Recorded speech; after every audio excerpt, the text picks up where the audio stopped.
Salam müəllimlər, hər vaxtınız xeyir olsun. Xoş gördük hər birinizi. Bugün sizlərlə etik davranış qaydalarına baxacağıq. Deməli, söz verdiyimiz kimi dərslər davam edir. Keçən dəfə təhsildə dövlət standartlarını keçdik. Bu günlərim açırsınız səhifə 10-u və 11-i kitabınızda var. Səhifə 10 və səhifə 11 təhsil verənlərin etik davranış qaydaları. Aha, gəlin baxaq, təhsil verənlərin etik davranış qaydalarında nələr var? Yəni buna müəllimlərin etik davranış qaydaları da deyilir. Aha, indi çox maraqlı və asan dərsdir. Çox maraqlı dərsdir. Diqqətiniz burada olsun.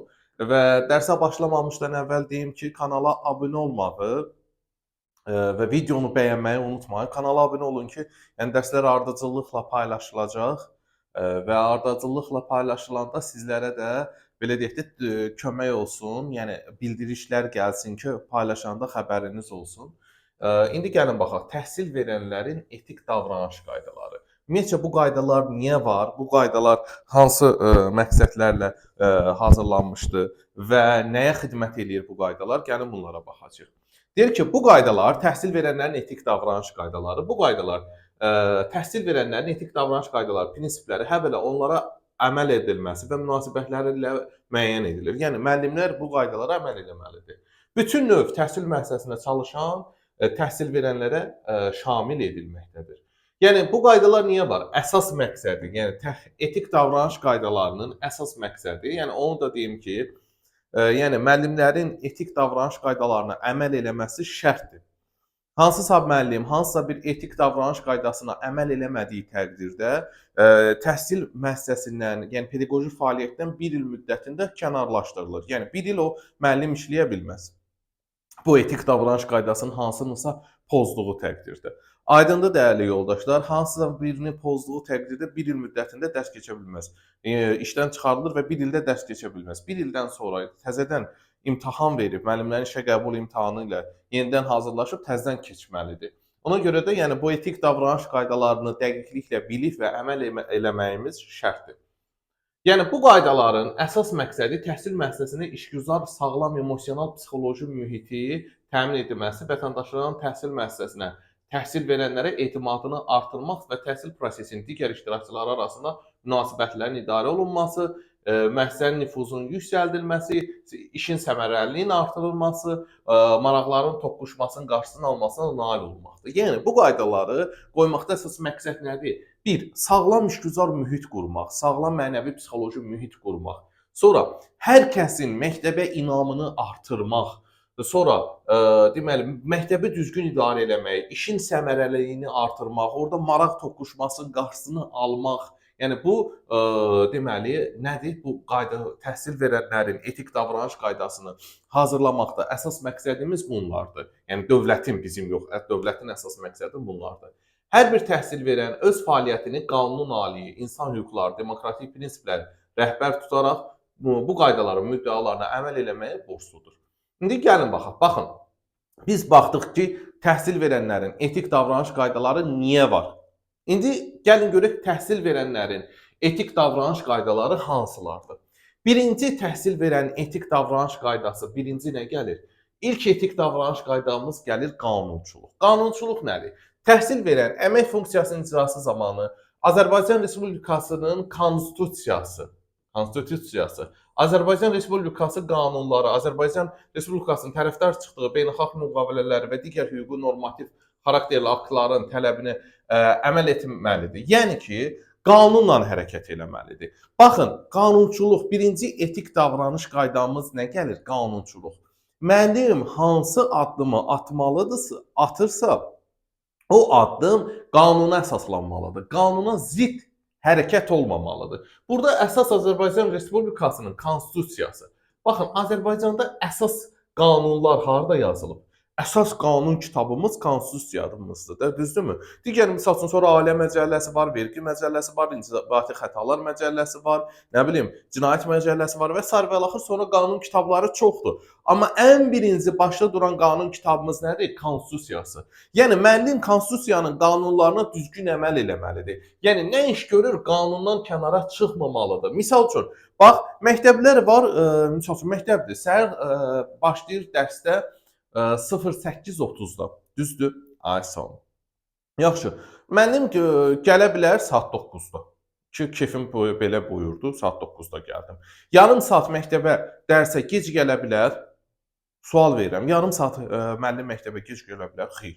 Hansı etik davranış qaydası pozular qardaş burada? Qanunçuluq.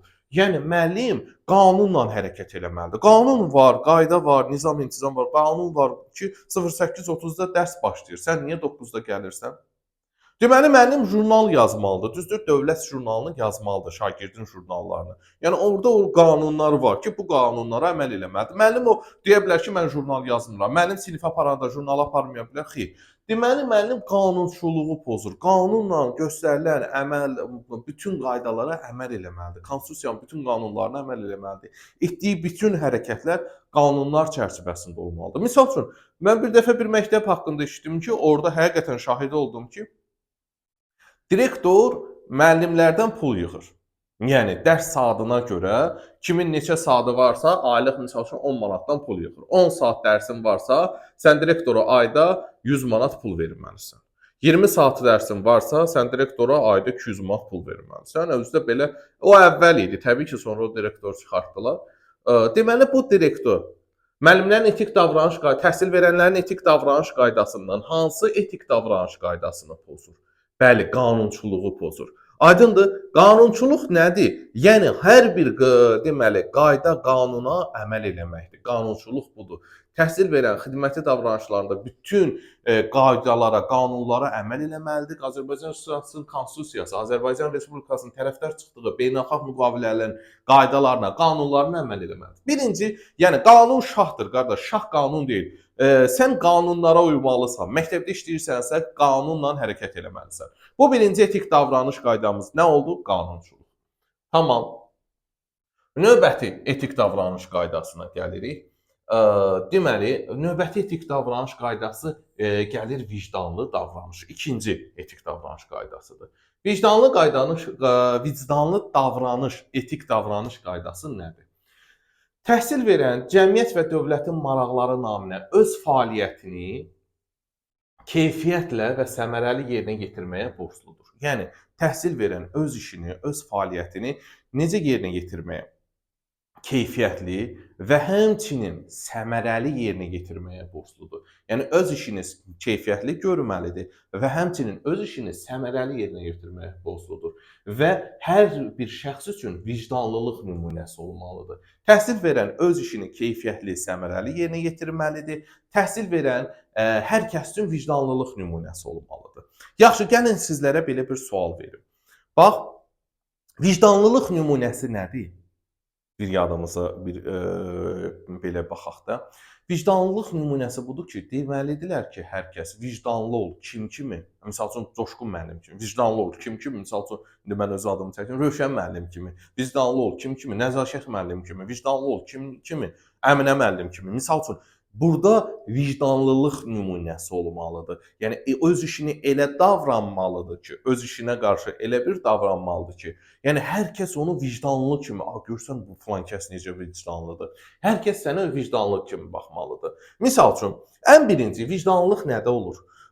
İşində. Müəllim öz fəaliyyətini səmərəli yerinə yetirməlidir. Yəni demək istəyir ki, müəllim dərsi keçəndə vicdanla dərs keç. Vicdansız olma. Müəllim var, girir 45 dəqiqə ərzində uşaqlarla söhbət edir, bu boşluqdan istifadə edir, dərs keçmir. Deməli, müəllim burada bir neçə etik davranış qaydasını pozur. İndi o təbii ki, orada qanunçuluğu da pozur, vicdanlı davranışı da pozur. Qardaş vicdanlı davranmır, dövlətin ona verdiyi əmək haqqını vicdanla almır.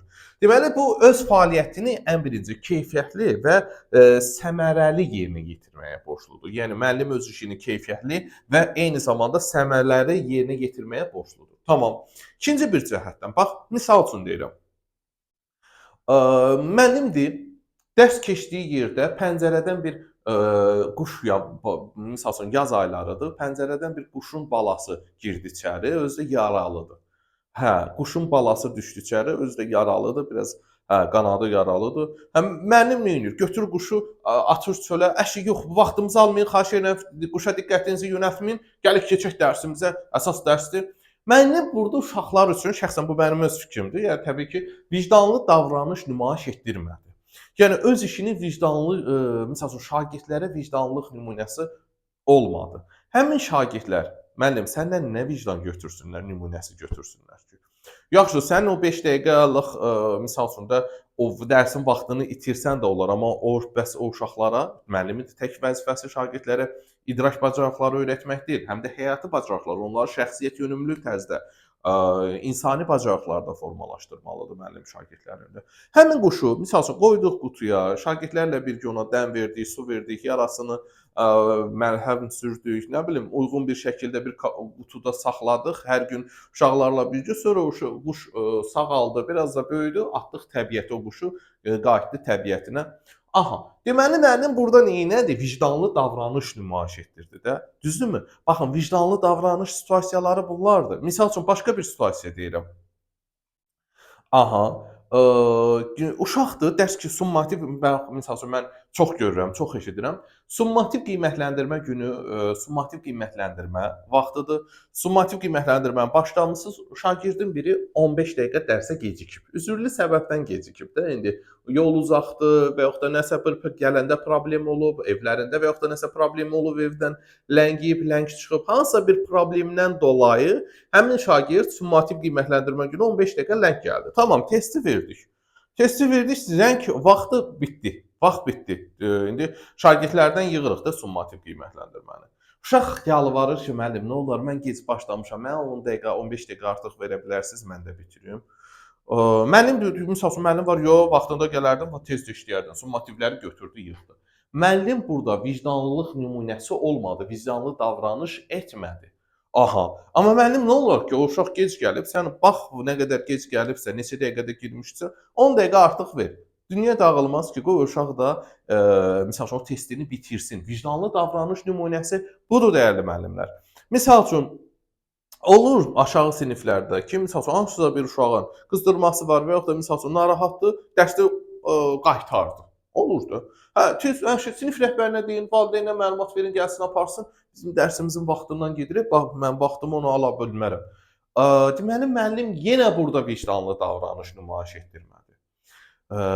Yəni sənin ortada öz övladın olsa, sənin övladın o formada halı pisləşsə, qaytarsa, qızdırması olsa, sən onu eləcə həkimə zəng eləyib deyə bilərsən, gedim mənim vaxtım yoxdur, işim gücüm var, qoy həkim gəlsin, baxsın xəstəsən. Eləməzsən axı. Özün ona tibbi yardım göstərərsən, özün halına yanarsan, qeydinə qalarsan.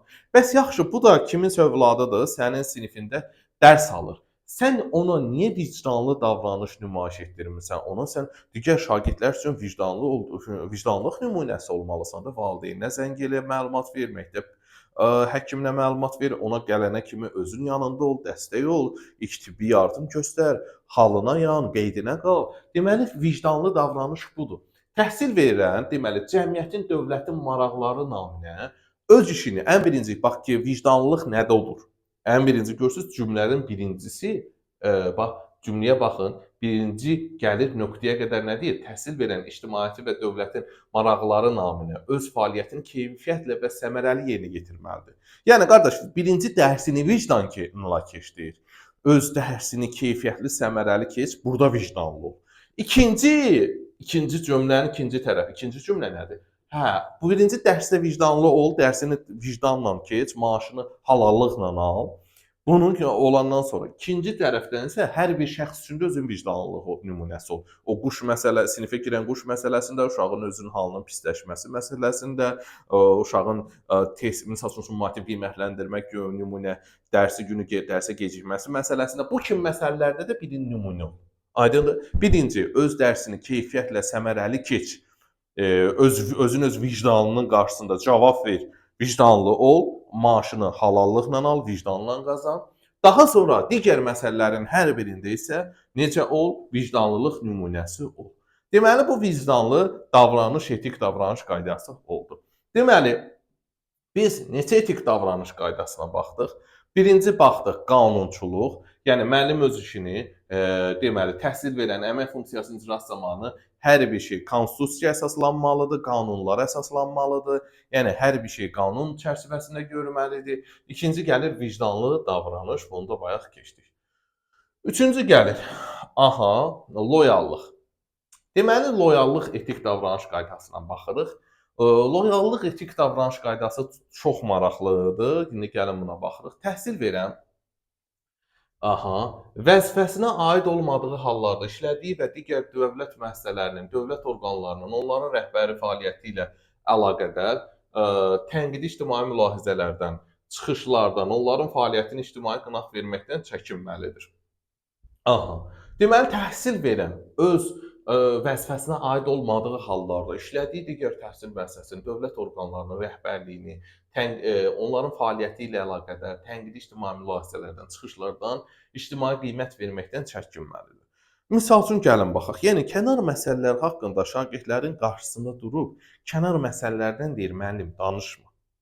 Yaxşı, gəlin baxaq görək təhsil verənin loyallıq da etik davranış qaydası nədir? Müəllim var, misal üçün də tutalım ki, bir məktəblər arası bir yarışdır. Mən də 10 nömrəli məktəbin müəllimiyəm. Məktəblər arası bir yarışdır. Mən də neçə nömrəli məktəbin müəllimiyəm? 10 saylı orta məktəbin müəllimiyəm. Öz uşaqlarımı aparmışam həmin o yarışa. Yarışda bütün məktəblərin şagirdləri var da, yəni şəhərin bütün nömrəli məktəblərdən gələnlər var. Mən də başlayıram ki, 10 nömrəli məktəbin şagirdlərini tərifləyirəm. Bu mənim hüququmdur da, ola bilər onun belə deyək də şagirdlərimin davranışlarını, şagirdlərin nizam-intizamını, bilik-bacarıq vərdişlərini istəyirəm ki, bu hər kəsə çatdırım. Başlayıram ki, bizim məktəbimizin şagirdləri belədir, bizim məktəbimizin şagirdləri çox yaxşı oxuyandır, bizim məktəbimizin şagirdləri çox fəaldır, bizim məktəbdə dərslər çox yaxşı keçirilir, ona görə bizim uşaqlar belədir, bizim məktəb elə, bizim məktəb belə, bizim məktəb elə, bizim məktəb belə, bizim uşaqlar belə, bizim dərslər belə. Deməli, tamam, mən burada heç bir etik davranış qaydasını pozmuram. Sonra başlayıram ki, orada biz 10 nömrəliyik, orada 14 nömrəli uşaqlar var. Görürsünüz o uşaqlar nə gündədirlər. Nə nizamları var, nə intizamları var, nə dərs oxumaqları var, nə də başqa bir şey. O məktəbdə yoxdur nə nizam intizam yoxdur, nə tədris düzəməlli keyfiyyətli deyil, nə də müəllimlər şagirdlərə diqqət yetirirlər. Bizim məktəb amma bir nömrədir. O bizim məktəbin heç tozuna çatanmaz 14 nömrəli məktəb. Yaxşı, sual verirəm ki, deməli, mən burada hansı etik davranış qaydasını pozmuş olaram? Əlbəttə ki, loyallıq. Deməli, aidiyyatı olmadığı halda digər təhsil müəssisələrinin haqqında kənar ictimai mülahizələrdən çəkinmək lazımdır. Yəni, digər təhsil müəssisəsi haqqında deməli, fikir bildirmək olmaz. Belə tənqidi fikirlər əsasın olmadığı, tembolidə əsasın olmadığı halda kənar ictimai mülahizələrdən müəllimlər çəkinmək lazımdır. Müəllim var, oturur, başlayır, məktəbdə filan yerin müdürü belə gəldi, filan direktor belə getdi. Olmaz, əlində əsasın yoxdursa, ümumiyyətcə məktəbdə sən bunu müzakirəyə çıxartmamalısan. Misal üçün, müəllim var, çıxır belə.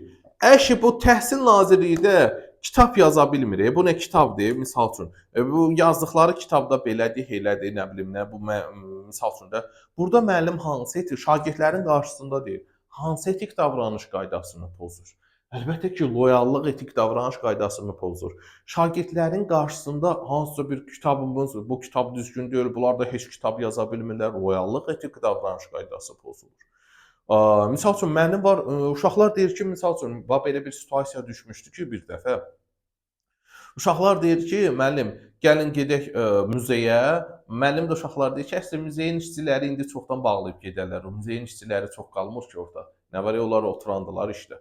Misal üçün, belə lori dildə dedim də. Burada hansı etik davranış qaydası pozuldu?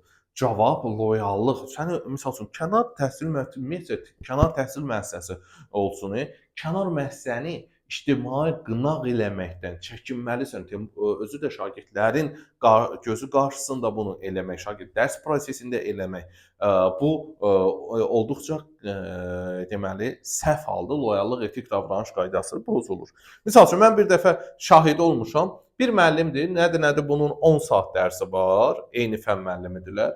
Bunun müəllim yoldaşının 15 saat dərsi var. Yəni, baxın, bunun 10 saat dərsi var, amma eyni fənn müəllimi olaraq başqa bir müəllimin 15 saat dərsi saatı var. Deməli, direktor, bu müəllim deyir ki, mən bilirəm, direktor o dərs saatını həmin müəllimə pulla satıb, o əlavə 5 saatı həmin müəllimə pulla satıb. Amma ortada da elə bir şey yoxdur. Direktor o 5 saatı həmin müəllimə pulla satmayıbdır.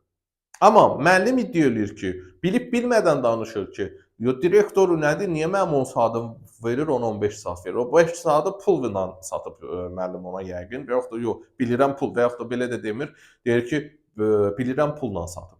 Əlbəttə ki, müəllim hansı etik davranış qaydasını pozur? Loyallıq etik davranış qaydasını pozur da. Yəni təhsil verən, yəni müəllim vəzifəsinə aid olmadığı hallarda işlədiyi və yaxud da digər təhsil müəssisəsinin dövlət orqanları, onların rəhbərliyinin fəaliyyəti ilə əlaqəli qanunsuz deməli ictimai mülahizələrdən, çıxışlardan, ictimai qiymət verməkdən çəkinməlidir. Aydındır? Daha sonra yeni əlavə olunmuş məsələlərdən biri də müəllim təhsil verən öz fəaliyyəti ilə bağlı mediada, sosial şəbəkədə çıxışlarında çalışdığı müəssisə tərəfindən müəyyən olunmuş qaydalara əməl etməlidir. Baxın, bu gün sosial şəbəkələr bizim çox problemli yerimizdir. Həqiqətən də sosial şəbəkələrdən istifadə zamanı diqqət eləmək lazımdır. Tembolidə Temboli sözünü çox işlədirəm. Özü də ki, müəllim. Bilib-bilmədən hamı təhsil haqqında rəylər verir, hamı təhsil haqqında danışır. Müəllim sosial şəbəkələr, Facebook, Instagram, TikTok və sair və ilaxır digər sosial platformalarda paylaşımlarına, çıxışlarına diqqət yetirməlidir. Yəni bu loyallıqdır. Əməl eləmək lazımdır. Baxın, müəllim hər kəsin şəxsi həyatı var da, düzdür? Müəllim nəsə uyğunsuz bir fotoğraf, nəsə şəkil paylaşan kimi sosial şəbəkədə hamı başlayır qınaq eləməyə. "A, gör bizim uşaqlarımıza dərs keçənə bax, gör bizim müəllimimizə bax" və sair və ilaxır. Mən bu fikirlə razılaşmıram. Müəllim, yəni misal üçün də həmin şey misal üçün bir SOCAR-ın işçisi paylaşsa normal baxılır. Amma müəllim paylaşsa, əfsuslar olsun ki, müəllimi başqa cür təsəvvür edirik biz, robot kimi. Yəni müəllim paylaşsa onu ictimai qınaq daha çox gəlir. Ona görə də mediada, sosial şəbəkələrdəki çıxışlarınızda müəssisə tərəfindən, məktəb tərəfindən qoyulmuş qaydalara əməl eləmək lazımdır. Yəni bu çıxışlara, sosial mediadakı paylaşımlara diqqət yetirmək lazımdır. Bu nə oldu? Loyallıq. Deməli, birinci nə oldu? Qanunçuluq, vicdanlı davranış və loyallıq. Gəldik. Növbəti etik davranış qaydası gəlir. Məşhur etik davranış qaydası mədəni davranış.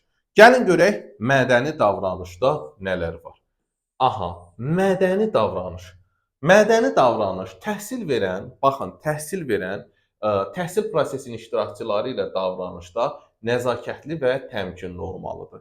Baxın, təhsil prosesinin iştirakçıları ilə davranışda nəzakətli və təmkinli. İndi baxın, bu mədəni davranışda müəllim şagirdlərlə deməli təmkinli olmalıdır. Misal üçün, bir şey olmamış qışqır, bağır, saxlamaq, kobud sözlərdən istifadə eləmək olmaz. Şagirdlərlə, valideynlərlə davranışımızda necə olmaq lazımdır? Təmkinli, nəzakətli, təmkinli olmaq lazımdır. Aydındır? Təhsil prosesi iştirakçıları ilə davranışda hər zaman nəzakətli olmaq lazımdır, hər zaman təmkinli olmaq lazımdır.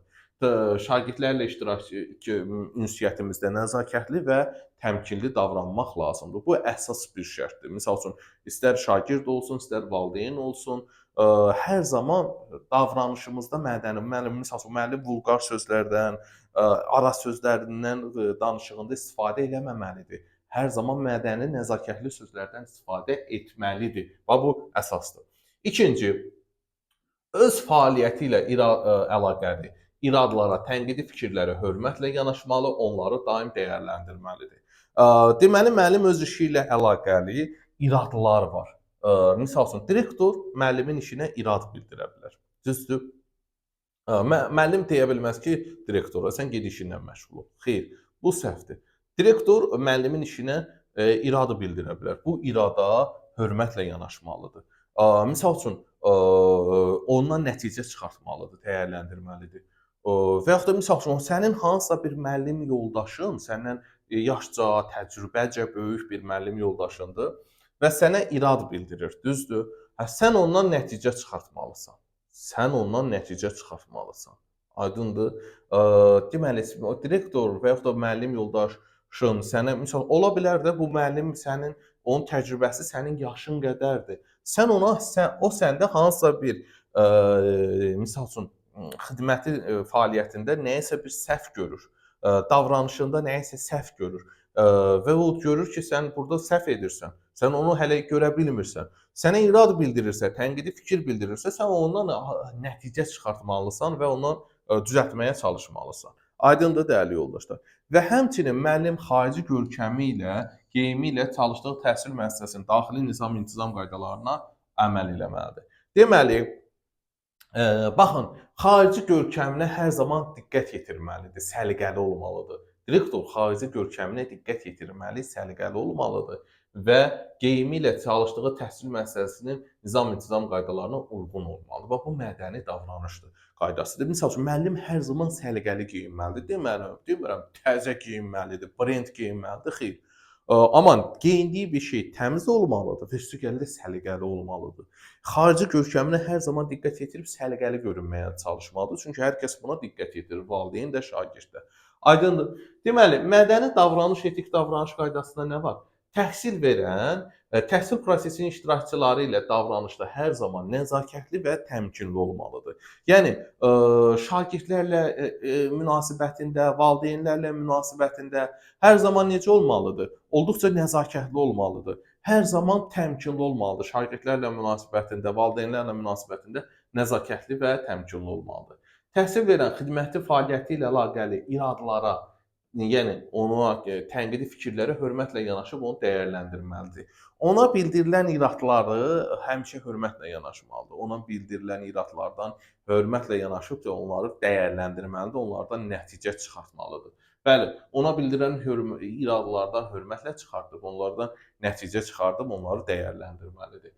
Aha, tənqidi fikirlər və xarici görkəminə diqqət yetirib, misal üçün geyimi ilə qaydalara uyğun olmalıdır. Misal üçün şortikdə təbii ki, məktəbə getmək olmaz. Xarici görkəminə diqqət yetirməlidir. Ümumiyyətcə xarici görkəmi, geyimi məktəbin qaydalarına uyğun olmalıdır və həmçinin hər zaman səliqəli görünməlidir. Bu da mədəni davranış, etik davranış qaydası sayılır. Aha, növbəti etik davranış qaydamız nə gəlir? Qərəzsizlik. İndi gəlin görək qərəzsizlik nədir? Qərəzsizlik. Qərəzsiz davranmalıdır.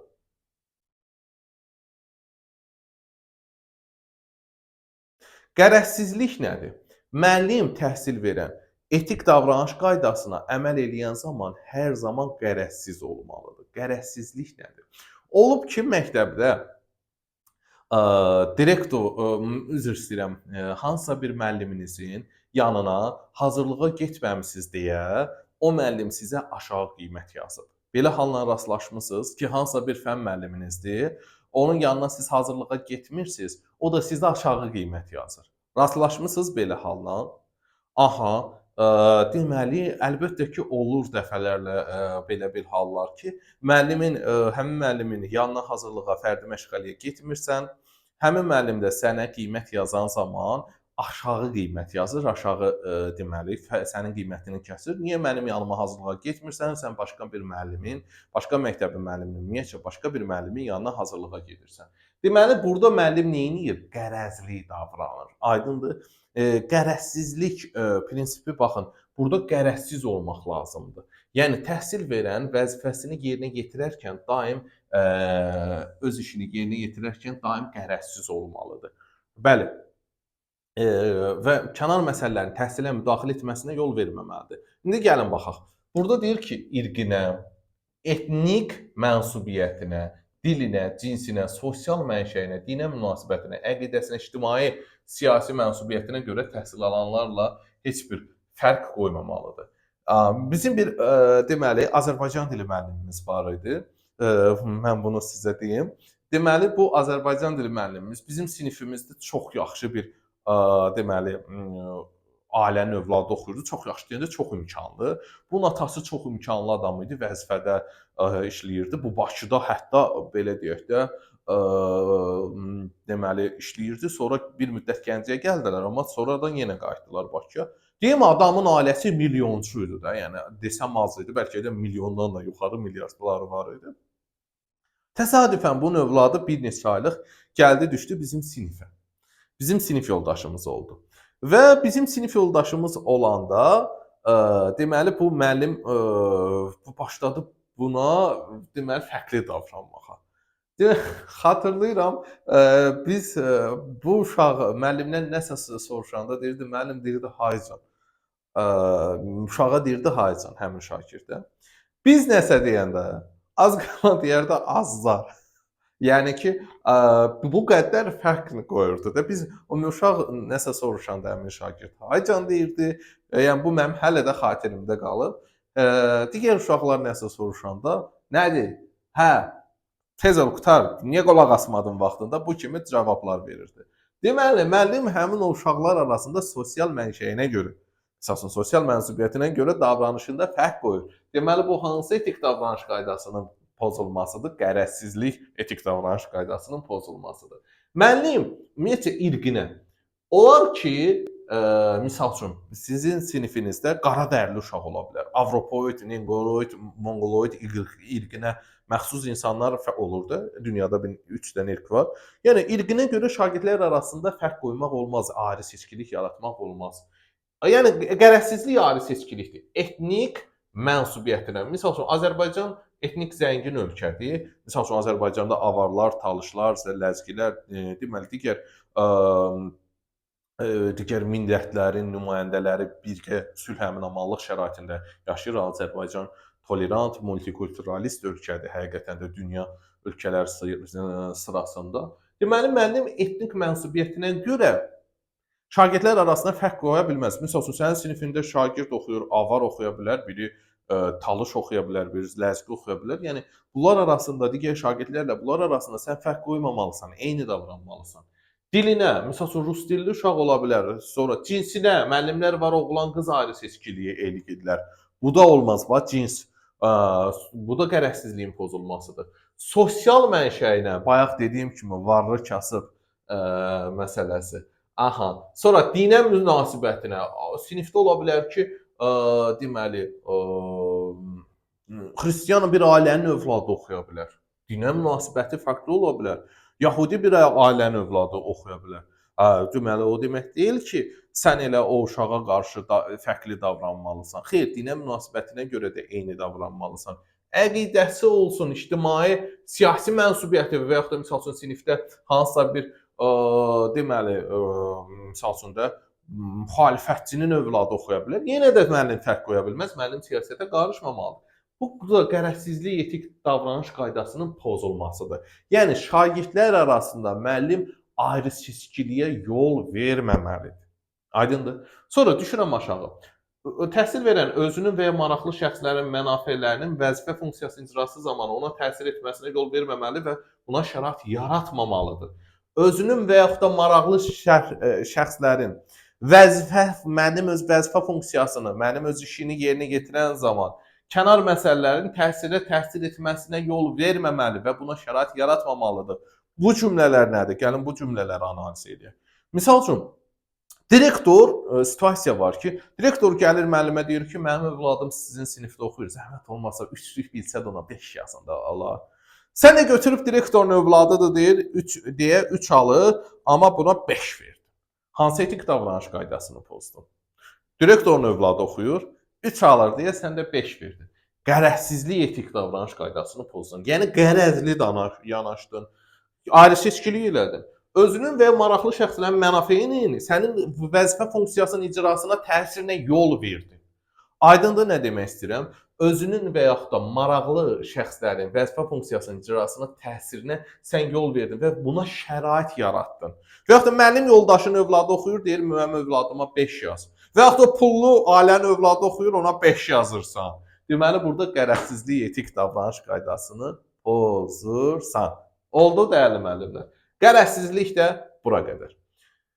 Aha, narahat olmayın. Axırda bir dənə sual-cavab eləyəcəm. Möhkəm formada deməli öyrənəcəyik. Təhsil və ictimai etimada baxırıq.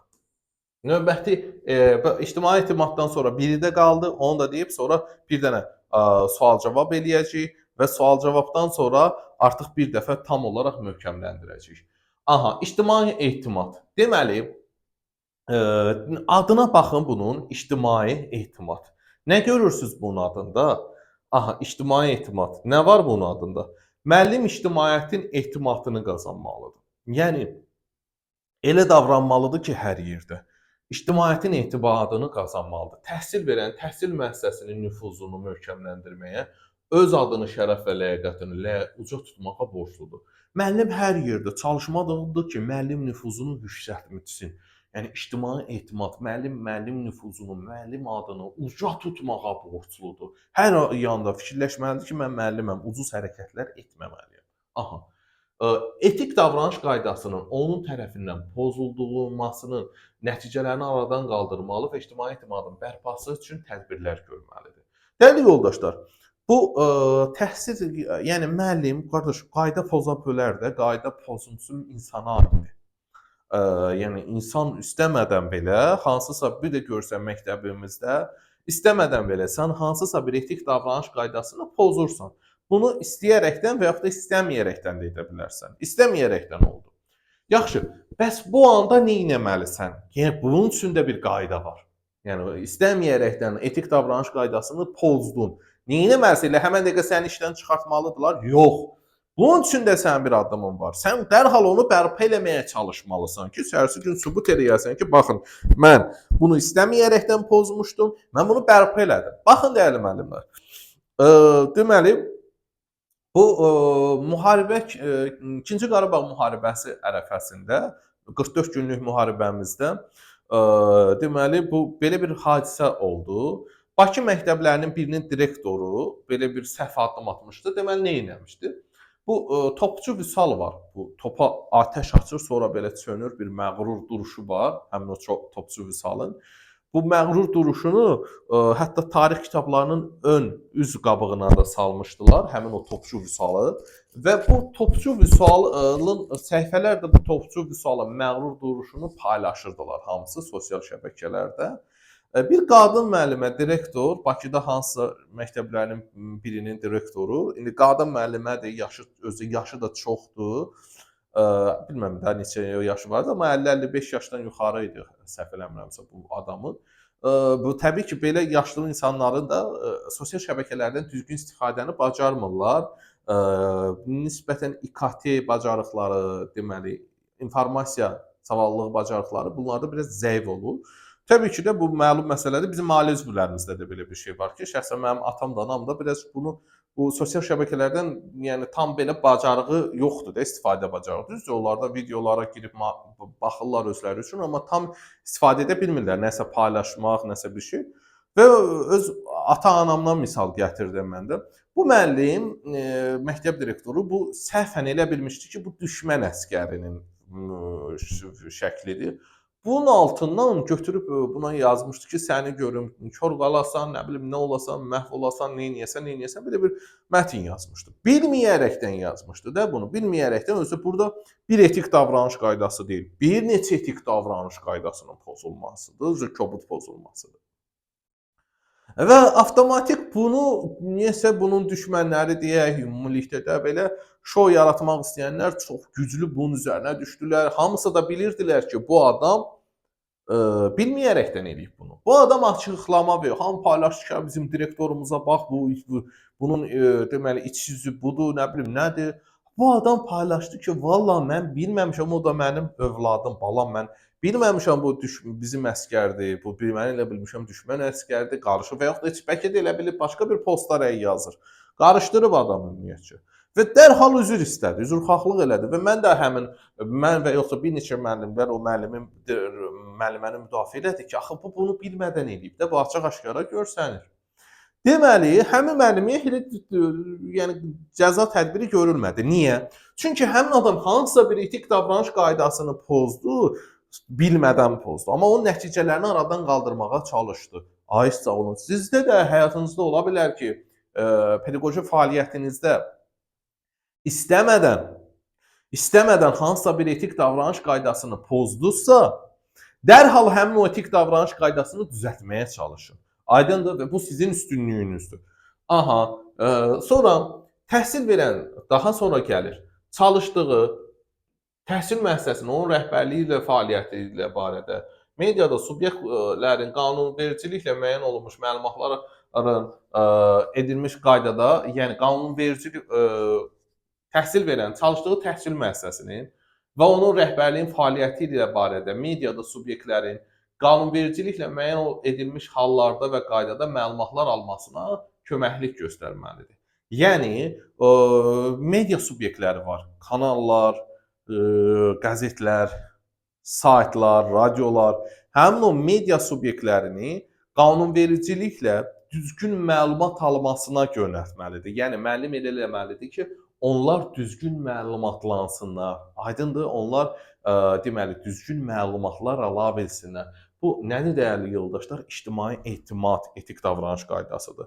Bəli, müəllim həmin o media subyektlərini düzgün qanunvericiliklə düzgün məlumat almağa düzgün yönəltməlidir. Ki, yəni misal üçün hansısa bir kanal ola bilər, hansısa bir sayt ola bilər, hansısa bir xəbər agentliyi ola bilər, gəlib səndən düzgün məlumat istəyər və sən də qanunvericiliklə həmin o kanalı, saytı düzgün formada məlumatlandırmağa borclusan. Bu ictimai etimaddır. Aydın oldu dəyərli müəllimlər. Sual var bura qədər? Aha, deməli, gəldik. Növbəti gəlir. İnsan hüquq, azadlıq və onun şərəf və ləyaqətinə, işgüzar nüfuzuna hörmət. Deməli, baxın, bilən bilir, çoxdan hazırlaşanlar üçün bir məlumat verim. Əvvəllər var idi, bu keçən il bu qaydaya dəyişiklik olundu etik davranış qaydasına. Əvvəllər var idi konfidensiallıq, bir də var idi peşəkarlıq və fərdi məsuliyyət.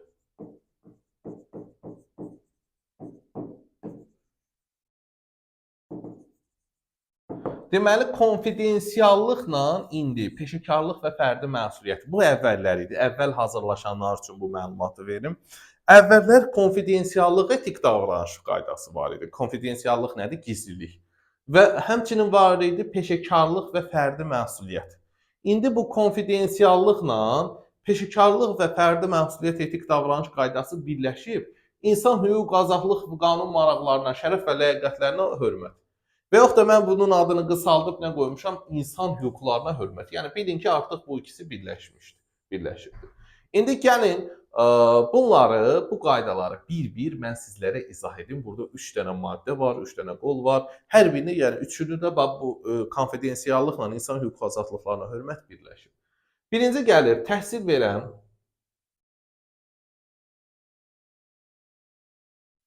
verən insanların hüquq və azadlıqlarını, qanuni maraqlarını pozan, onların şərəf və ləyaqətini, həmçinin işgüzar nüfuzunu ləkələyə biləcək qərarlar qəbul etməməli, hərəkətlərə və yaxud da hərəkətsizliyə yol verməməlidir.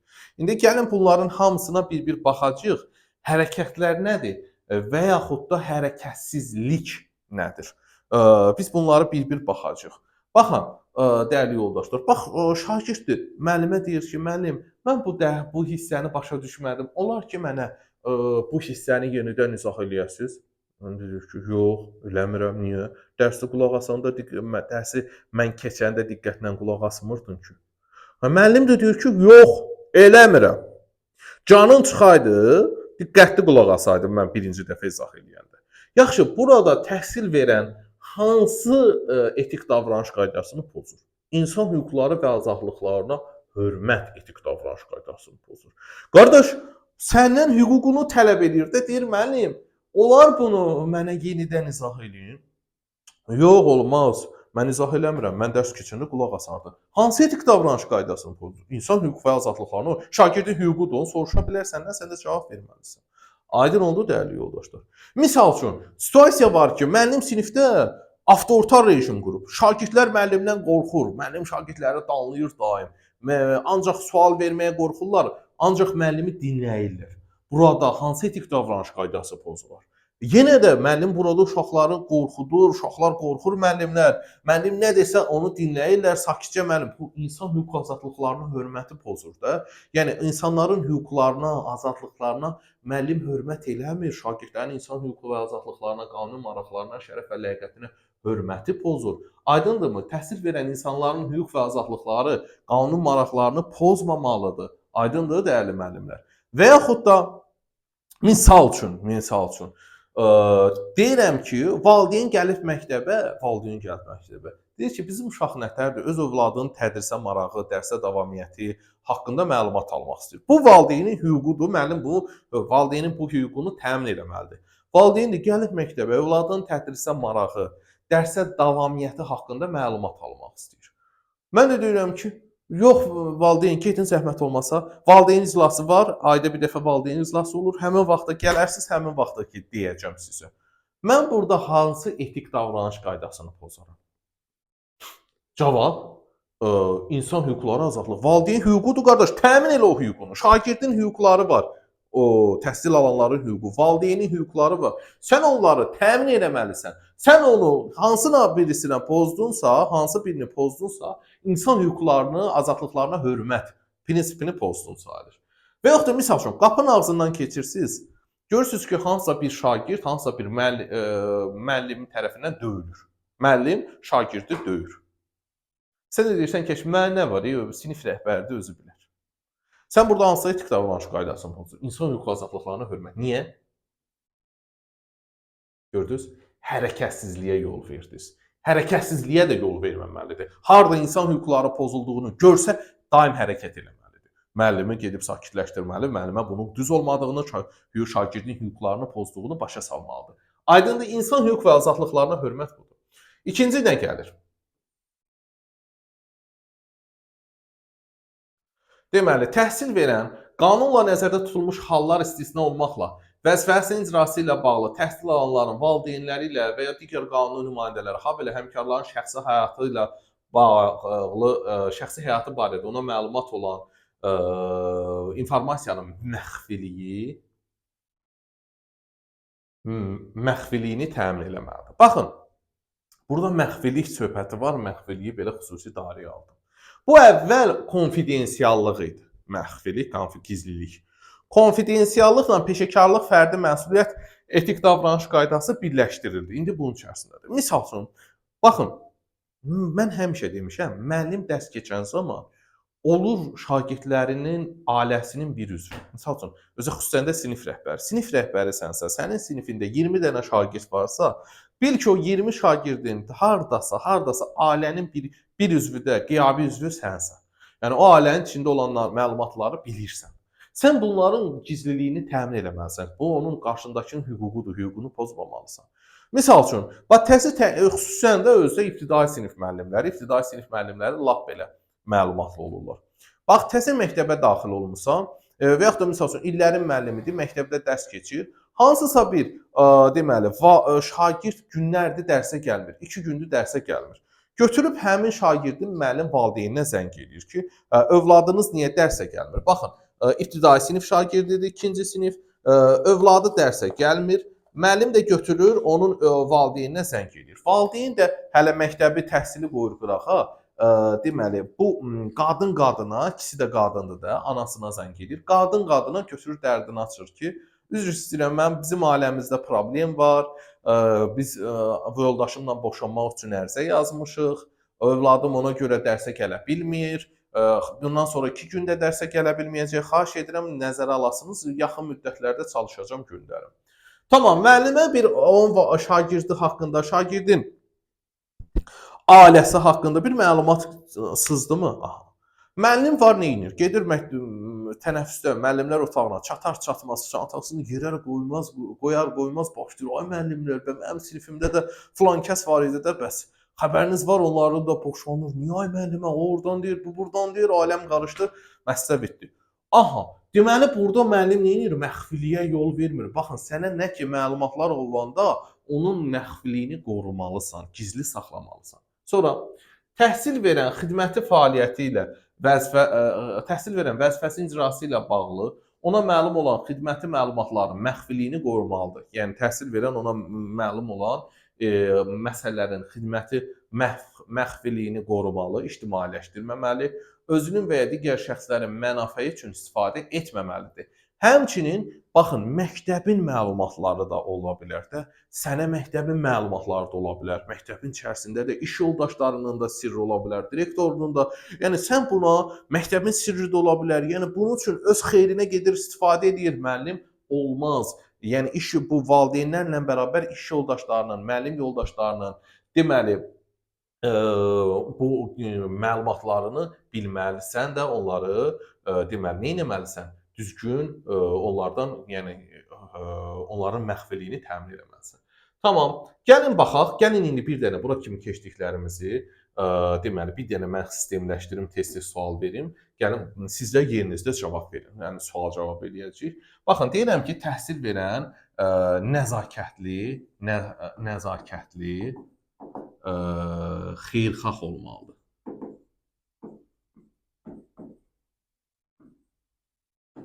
Təhsil verən nəzakətli, xeyirxah olmalıdır. Hansı etik davranış qaydasında var bu? Təhsil verən daim deməli nəzakətli, təmkinli, xeyirxah olmalıdır. Nəzakətli, təmkinli, xeyirxah. Nəzakətli və bunu düzəldək, təmkinlidir. Nəzakətli, təmkinli edək, təmkinli. Nəzakətli və təmkinli olmalıdır. Hansı etik davranış qaydasında deyir ki, deməli, nəzakətli və təmkinli olmalıdır? Deməli, bu əlbəttə ki, nəzakətli və təmkinli olmalıdır. Mədəni davranış, etik davranış qaydasında deyilir ki, müəllim öz fəaliyyətində nəzakətli və təmkinli olmalıdır. Sonra müəllim özünün və ya kənar şəxslərin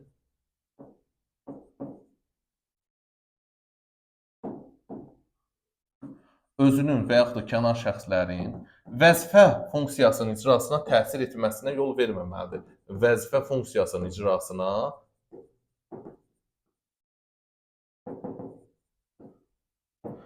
özünün və ya kənar şəxslərin vəzifə funksiyasının təsirinə yol verməməlidir. Hansı etik davranış qaydasında deyilir?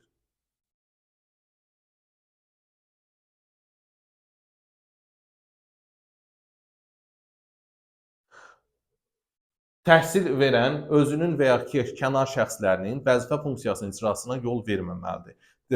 Deməli, bu qərəzsizlikdir. Müəllim qərəzsiz olmalıdır. Bəli, qərəzsizlik. Deməli, aydındır, müəllim özünün və yaxud da kənar şəxslərin vəzifə funksiyasının, işinin funksiyasının icrasına yol verməməlidir. Öz fəaliyyətini müəllim öz fəaliyyətini keyfiyyətli və səmərəli yerinə yetirməlidir. Müəllim öz fəaliyyətini keyfiyyətli və yaxud da həmçinin səmərəli yerinə yetirməyə borcludur.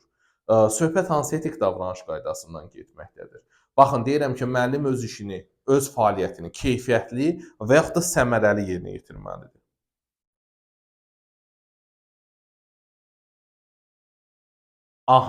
Bəli, müəllim öz işini keyfiyyətli, səmərəli yerinə yetirməlidir, vicdanlı davranış. Müəllim öz adını, müəllim adını, peşə nüfuzunu,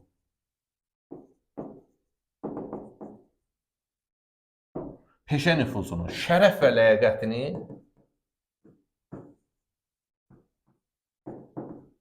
uca tutmalıdır. Müəllim öz adını, peşə nüfuzunu, şərəf və ləyaqətini uca tutmağa borcludur.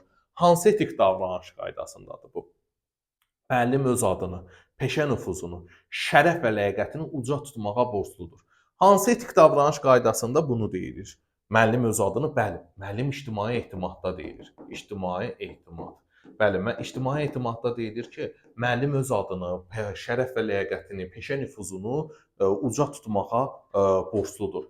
Davam edirik dəyərli yoldaşlar. Müəllim, öz adını, peşə nüfuzunu, şərəf və ləyaqətini uca tutmağa borcludur. Müəllim sosial mediada təhsil müəssisəsinin qaydalarına, çalışdığı təhsil müəssisəsi tərəfindən müəyyən olunmuş qaydalara əməl etməlidir. Sosial mediada, qısaca yazıram, qaydalara əməl.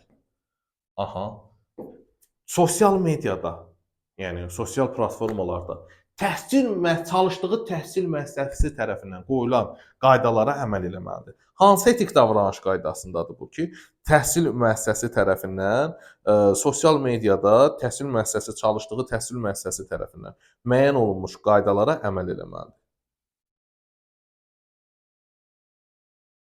Aha, bəli, təhsil müəssisəsində sosial mediada çalışdığı müəssisə tərəfindən qoyulan qaydalara əməl etməlidir. Söhbət loyallıq etik davranış qaydasından gedir. Aydındır, loyallıq etik davranış qaydasında təhsil müəssisəsi tərəfindən qoyulan qaydalara əməl etməlidir. Tənqidlərə açıq olmalıdır və onları dəyərləndirməlidir. Yəni misal üçün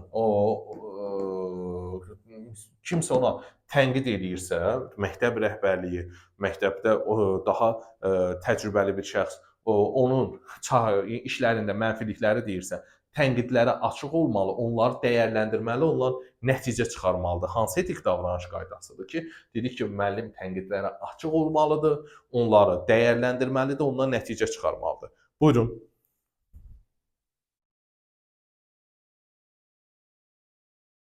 Bəli, müəllim tənqidlərə açıq olmalı, onları dəyərləndirməlidir. Mədəni davranışda deyilir.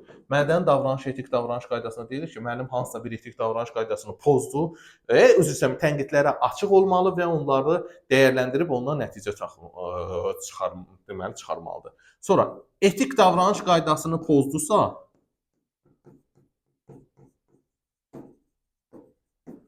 onun bərpası üçün tədbirlər görməlidir. Yəni o üçün tədbirlər görür. Tutalım ki, şagird hansısa bir etik davranış qaydasını pozdusa, yəni onu bərpa eləmək üçün, düzəltmək üçün bir tədbirlər görməlidir. Hansı etik davranış qaydasıdır bu?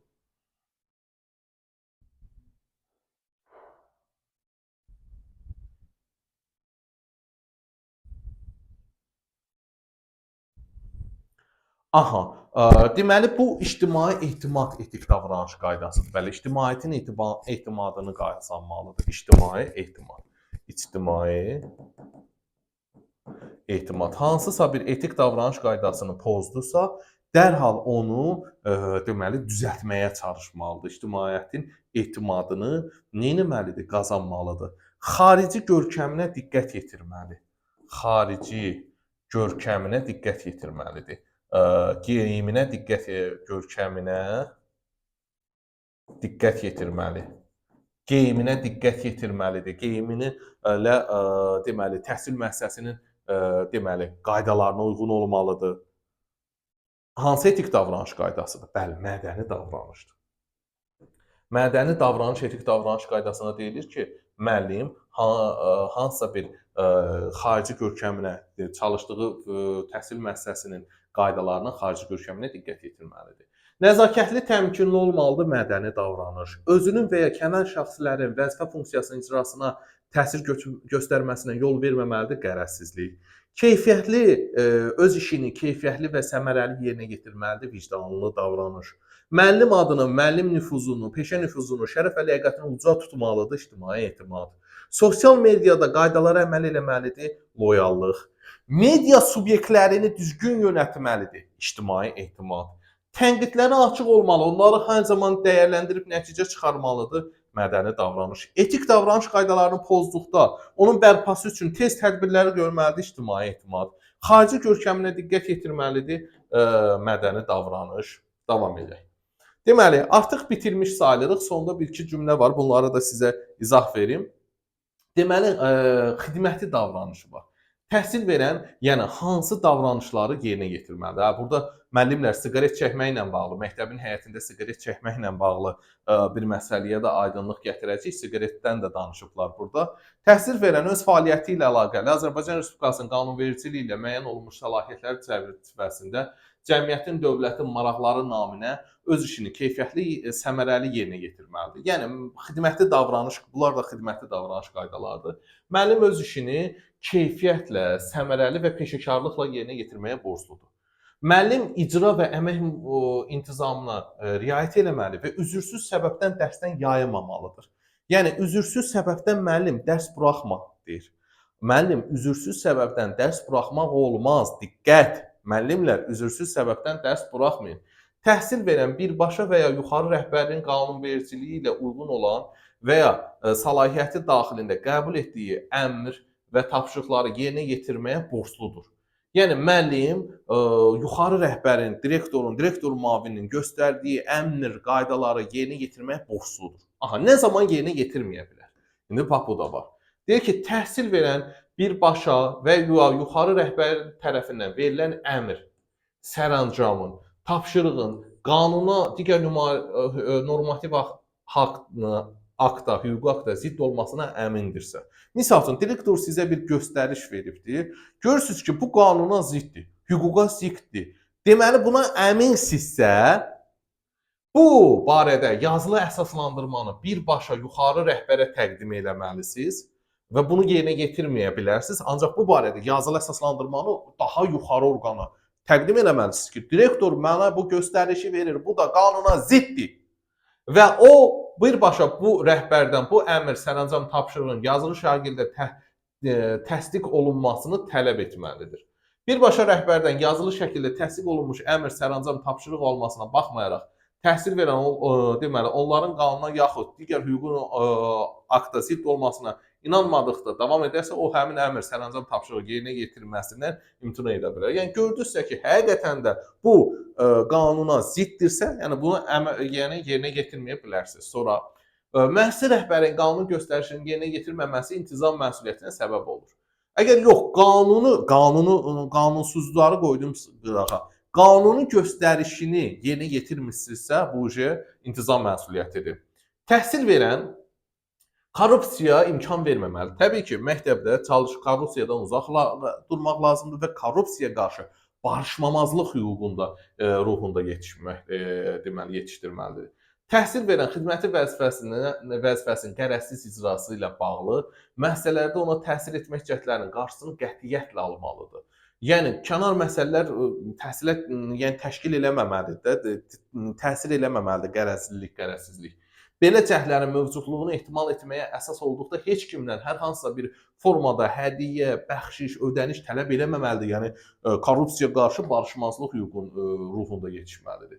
Təhsil verən deməli özünün bilik və bacarıqlarını daim yetişdirməlidir. Yəni özünü inkişaf etdirməlidir. Yeniliklər gəlir kitablara, dərsliklərə, daim o yeniliklərlə tanış olmalı, o yeniliklərlə bağlı özümüzü inkişaf etdirməliyik. Öz nailiyyətlərimizi yüksəltmək naminə peşəkar inkişafımızı təşkil etməliyik. Sonra danışarkən, şagirdlərə dərs izah edərkən, sinifdə şagirdlərlə ünsiyyət zamanı Azərbaycan dilində ədəbi dilin normalarına əməl etmək lazımdır. Mədəni davranışda da dedim ki, nəzakətli olmaq lazımdır. Elə burada da öz əksini tapır. Sonra təhsil verən şagirdlərin, təhsil alanların rifahı və öyrənməsi üçün dəstəkləyici, sağlam, təhlükəsiz mühit qurmalıdır. Bəli, məktəbdə bir sağlam mühit qurmalıdır. Xidməti vəzifələrini icra etdikdə təhsil müəssisəsinin ərazisində siqaret çəkməməlidir. Məktəbdə gedib məktəbin həyətində siqaret çəkmək olmaz.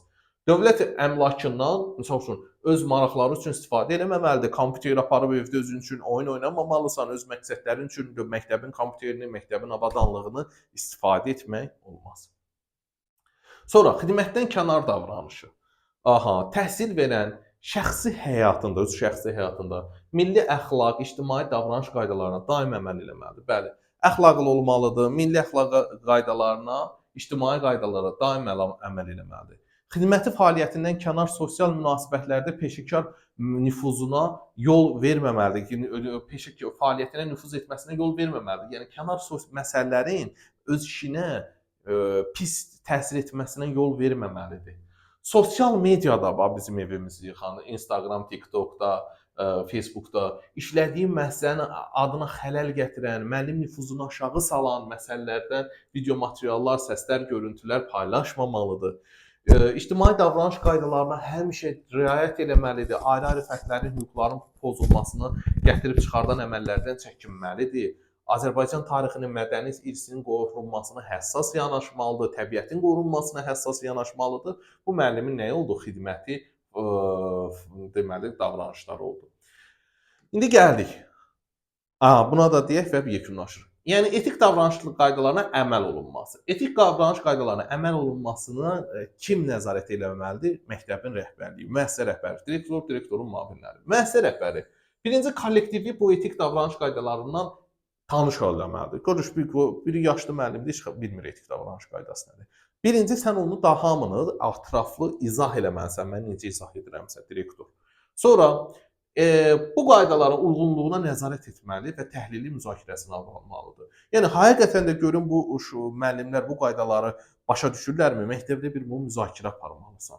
Sonra şagirdləri hüquqi etik normalara zidd olan hərəkətlərə sövq etməməlidir. Müəllimləri, yəni üzr istəyirəm, təhsil verənləri, yəni müəssisə rəhbəri, müəllimləri, yəni bu etik davranış qaydalarına zidd hərəkətlərə sən məcbur eləməməlisən.